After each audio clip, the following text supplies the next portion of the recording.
아브라함이 사레에게 이르되 그대의 여종은 그대의 수중에 있으니 그대의 눈에 좋은 대로 그에게 행하라 하매 사레가 하갈을 학대하였더니 하갈이 사레의 앞에서 도망하였더라. 여호와의 사자가 광야의 샘 곁 곧 술길 샘물 곁에서 그를 만나 가로되 사레의 여종 하갈아 내가 어디서 왔으며 어디로 가느냐. 그가 가로되 나는 나의 여주인 사레를 피하여 도망하나이다. 여호와의 사자가 그에게 이르되 내 여주인에게로 돌아가서 그 수하에 복종하라. 여호와의 사자가 또 그에게 이르되 내가 내 자손으로 크게 번성하여 그 수가 많아 셀 수 없게 하리라. 여호와의 사자가 또 그에게 이르되 내가 잉태하였은즉 아들을 낳으리니 그 이름을 이스마엘이라 하라. 이는 여호와께서 내 고통을 들으셨음이니라. 아멘. 오늘 기도할 때 일어나는 일 14번째, 기도할 때 인생의 방향이 고정된다. 기도할 때 인생의 방향이 교정된다라는 제목으로 함께 말씀을 묵상해 보겠습니다. 오늘 본문은요, 사라가 아브라함에게 하갈을 주는 대목으로 시작이 됩니다. 아브라함이 하갈을 취하죠. 그런데 하갈은 바로 임신을 합니다. 그런데 하갈이 임신한 다음에 교만해졌어요. 그래서 자기 주인이었던 사레를 멸시합니다. 그 멸시함을 받고 사레가 울면서 아브라함에게 가서 이게 다 네 책임이다. 그러니까 아브라함이 미안해하면서 그러면 아무리 임신했지만 네가 하고 싶은 대로 해라. 그러니까 사레가 하갈을 막 핍박했어요. 그러니까 하갈이 너무 서럽고 이렇게 그대로 있으면 아이가 유산될지도 모른다는 생각이 들어서 도망갑니다. 그래서 광야로 나가거든요. 광야에 나갔을 때 하나님 그 우물가에서 샘 곁에서 하갈을 사자를 통해서 만나 주십니다. 그리고 하나님이 질문하신 게 뭐냐면 하갈아 넌 어디서부터 왔으며 어디로 가느냐. 지금 하나님께서 하갈의 인생의 방향을 물어보시는 겁니다. 이게 굉장히 중요한 질문이에요. 우리가 지금 인생을 살아갈 때에 어떠한 방향으로 나아가고 있는가. 인생은요 스피드보다 더 중요한 게 방향이에요. 방향이 잘못되면 조금만 잘못돼도요 5년 10년이 지나면 엄청나게 잘못된 길로 가 있습니다. 그래서 사실 방향은요 매일매일 점검해야 하는 것입니다.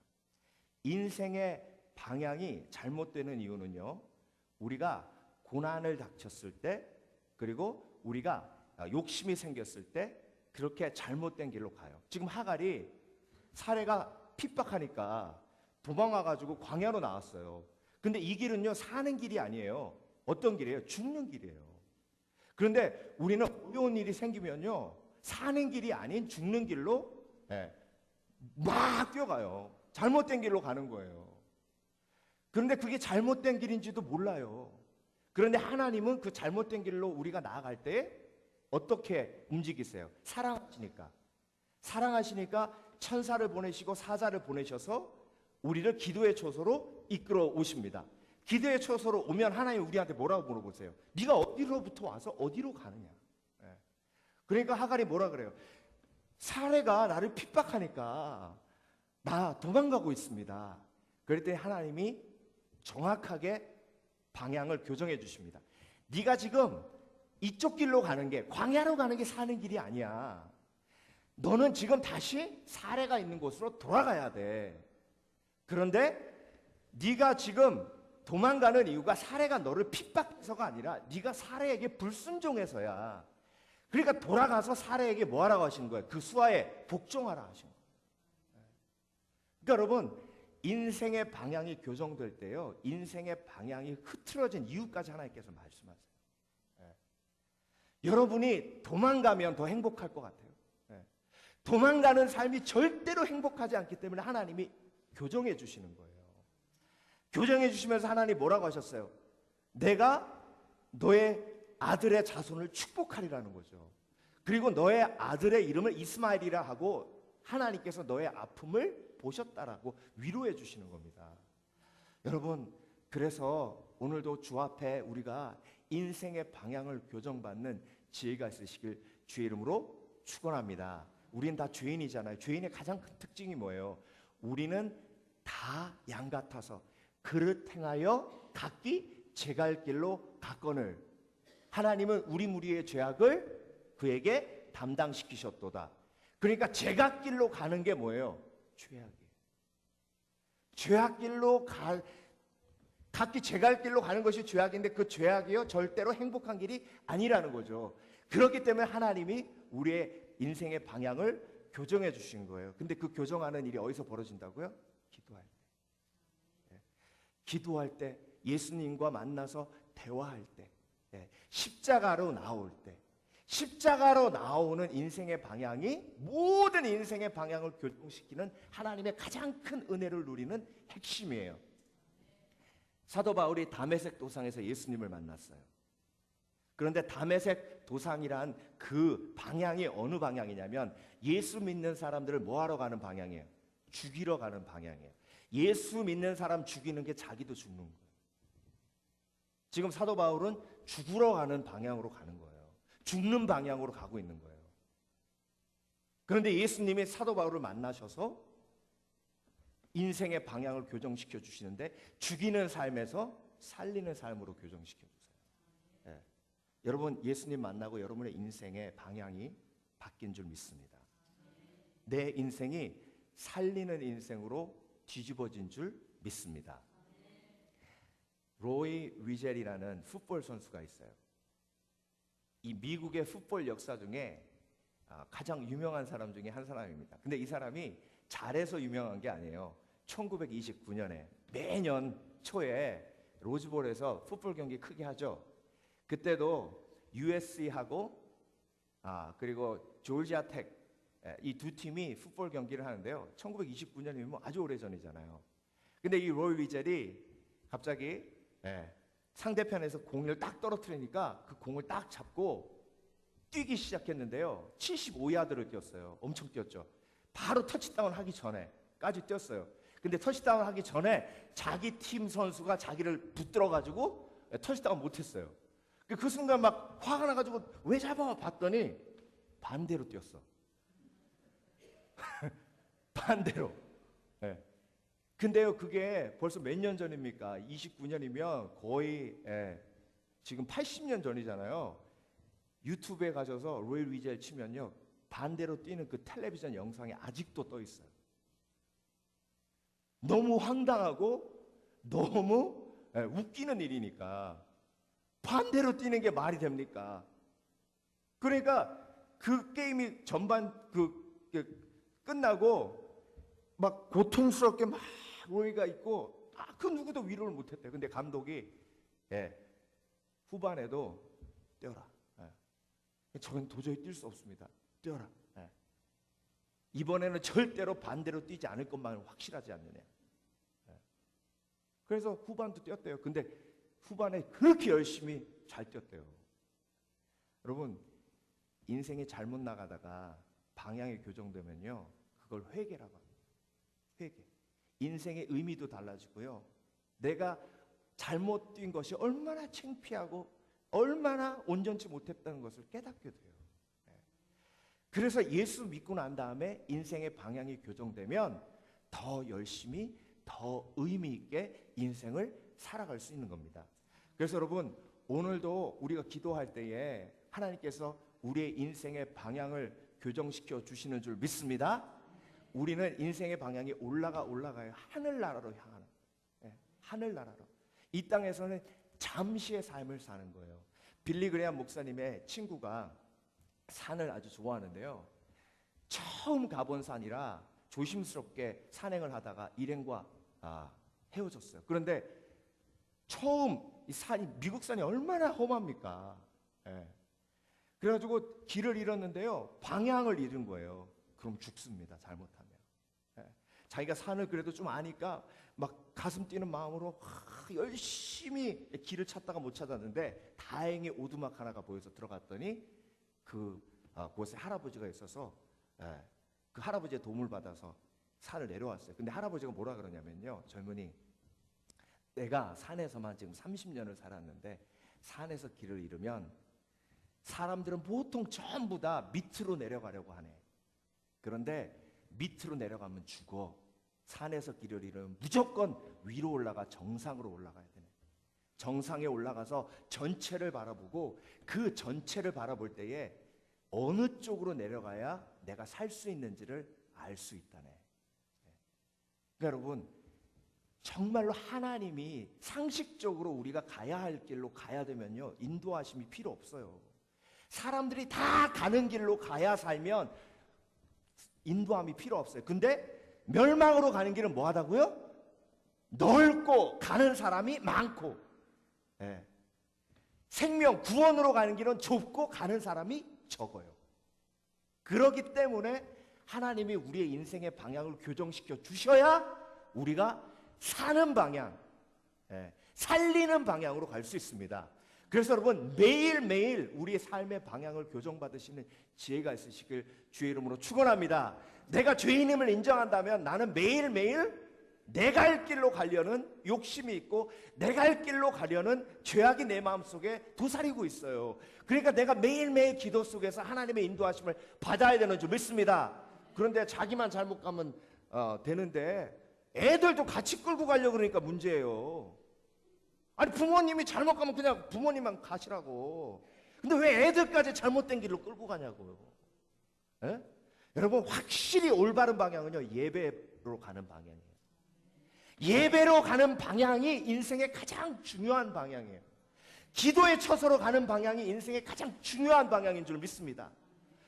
그러니까 아이들이 예배로 가게 하고, 그리고 아이들이 기도의 방향으로 갈 수 있도록 도와주고, 아이들이 말씀으로 큐티의 방향으로 갈 수 있도록 도와주는 게 부모님의 가장 큰 부르심 중에 하나예요.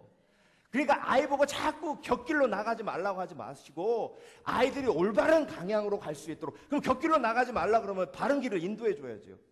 그게 곁길이라고 얘기하면 올바른 길이라고 얘기를 해줘야지. 네. 그러니까 올바른 길로 갈 수 있도록 여러분, 아이들을 위해 기도하시고 그들의 발걸음이 주 예수 그리스도의 인도하심을 받을 수 있도록 하나님 앞에 맡겨드리신 지혜가 있으시길 주의 이름으로 축원합니다.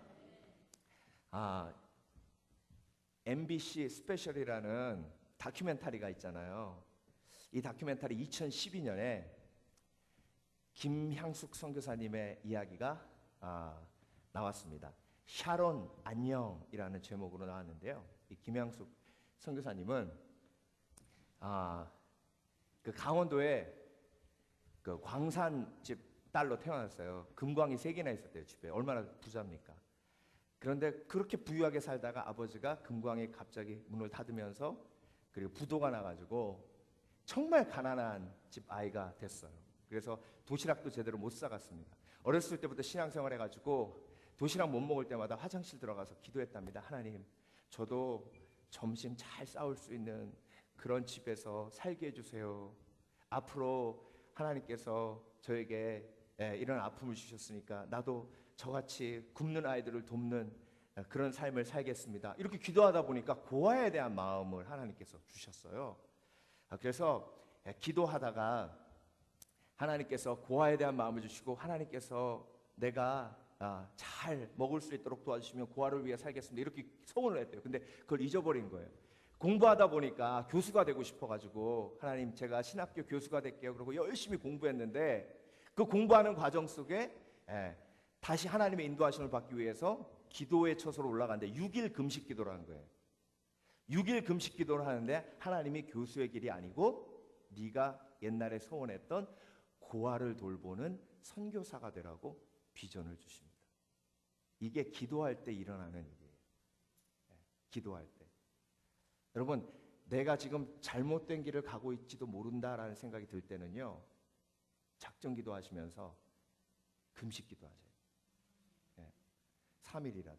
그러면 하나님이 명확하게 내가 지금 어떤 길을 가고 있고 네가 어디서부터 왔고 어디로 가느냐, 정확하게 그 길을 보여주십니다. 6일 금식 기도하고 하나님 앞에 나왔을 때에 선교사의 비전을 주시고, 그리고 뭐라고 기도했냐면, 하나님, 저는요 그러면 국내에 있는 고아원에서 사역할게요. 해외로 나가기 싫어. 나 영어도 못하고. 그랬더니 하나님이 필리핀으로 보내셨어요. 그게 1900년도 초입니다. 필리핀에 가가지고요, 고아원 사역하면서 아이들을 돌보는데 어떤 소문이 들리냐면, 저기 옆에 있는 어떤 교회 목사님이 싱글인데 자기하고 결혼하려고 기도하고 있다는 거예요. 그래서 웃긴다고, 필리핀 목사님이, 호세 목사님인데 웃긴다 그랬대. 근데 하루에 5번을 기도한다고 그러더래요. 그래서 그때 좀 무서운 마음이 또 들어가지고 누군가 알아봤대. 그랬더니 15살 연상에다가요, 전과 34범이야. 사형 선고 받았었는데 감옥에서 예수님 믿고 변화돼가지고 출소해가지고 목사님이 됐어요. 그래서 볼 것도 없다 그랬대요. 전과 34범에 15살 연상에. 근데 이분이요, 40일 금식이 들어가요. 결혼하려고. 그러니까 막 두려움이 막 몰려오면서, 주여, 이러다 나 저 사람이랑 결혼하는 거 아니에요? 자기도 그걸 방지하기 위해서 금식기도 들어갔는데 하나님이 그 사람하고 결혼하라고 마음을 확신을 주셨어요. 그래서 그 목사님하고 결혼했어요. 예, 다 한국 사람들 사회 속에서 저 여자 미쳤다 그랬대. 예. 근데 여러분, 그렇게 열심히 함께 사역하다가 2000년도에 톤도라고요, 세계 3대 빈민 중에 하나, 쓰레기 마을이 필리핀에 있습니다. 필리핀은요 80% 국민이 다 빈곤 상태에 있습니다. 그 중에 가장 못 사는 데니까 얼마나 못 살겠어요. 근데 거기엔 경찰도 안 들어온대요. 우범 지역에 정말 무서운 곳이랍니다. 그곳에 들어가요. 왜? 그 목사님의 고향이래요. 거기에 들어가서 아이들 교육하는 사역을 하는데 2000년부터. 근데 그 마을의 가장 큰 특징 중에 하나가 대학 나온 사람이 한 명도 없다는 거예요. 역사상 한 명도 없대. 예수님의 사랑으로 그곳에서 교육 사업을 하면서요, 이 김양숙 선교사님의 가장 중요한 모토 중에 하나가 빵을 절대로 거저주지 않는다. 빵과 말씀 함께 준다. 그런데 이 MBC 스페셜을 제가 이렇게 보니까요, 울면서 뭐라고 고백을 하시냐면, 제가 뭔데 처음에 사역할 때 사람들 많이 힘들게 했대요. 이렇게 하려면 오지 마! 그래가지고 쫓아내기도 하고요. 그렇게 강력하게 하지 않으면 그 사람들 말을 들어먹지를 않는답니다. 근데 여러분, 2008년에 이 목사님이 교통사고 돌아가세요. 딸이 셋입니다. 15년 결혼 생활. 떠야 돼요? 뜨지 말아야 돼요? 하나님 앞에 무릎 꿇고 기도합니다. 하나님, 제가 이곳을 떠나야 합니다. 내가 그곳에 있도록 한 이유가 있다. 돌아보니까요, 그 남자하고 결혼하지 않았으면 그 톤도라는 곳에 들어오지도 못했대요. 한국 여자가. 갱들이 가만히 놔두질 않는데요. 근데 그 갱들이 이 김양숙 선교사님을 도와준 이유가 남편 때문이에요. 옛날 갱 보스였대요, 거기서. 그 남자랑 결혼하지 않았으면 이곳에서 사역할 수가 없었고, 다시 한번 하나님께서 인생의 방향을 교정시켜 주시고 그곳에 머물게 하시고, 지금 2017년에 지금까지 교육 사업을 벌인 결과 수없이 많은 사람들이 예수 그리스도를 믿고 변화된 것뿐만이 아니라 18명의 아이들이 대학을 갔어요. 기적이 일어났다고 필리핀 정부에서도 난리가 나고요. 그게 MBC 스페셜을 통해서 전국에 다 나갔어요. 이게 하나님의 역사예요. 여러분, 인생의 방향이요, 올바로 설정되면 내 인생은요 정말 하나님께 영광이 되고 빛이 되는 삶이 될 수 있습니다. 그래서 여러분, 오늘도 하나님 앞에 기도하러 나오셨을 때, 하나님, 내가 하갈입니다. 조금 어렵다고 곁길로 나갔습니다. 조금 이익이 있다고 곁길로 나갔습니다. 하나님, 나에게 말씀하소서. 네가 어디서부터 왔고 어디로 가느냐. 하나님, 오늘도 제가 올바른 길로 가길 원합니다. 하나님께서 내 앞길을 붙들어 주시고 내 앞길을 온전히 교정해 주시옵소서. 내가 주님께 순종하는 길로 나아가기를 원합니다. 하나님, 내가 내 뜻대로 움직이지 아니하고 하나님의 인도하심을 쫓아 나아갈 때에 하나님께서 이스마엘 놀라운 축복을 예비하신 것처럼 우리에게도 그런 축복을 예비하실 줄 믿습니다. 나를 사랑하시기에 나를 올바른 길로 인도하기 원하시는 하나님, 오늘도 두 손을 높이 들고 찬양할 때에 우리 가운데 역사하여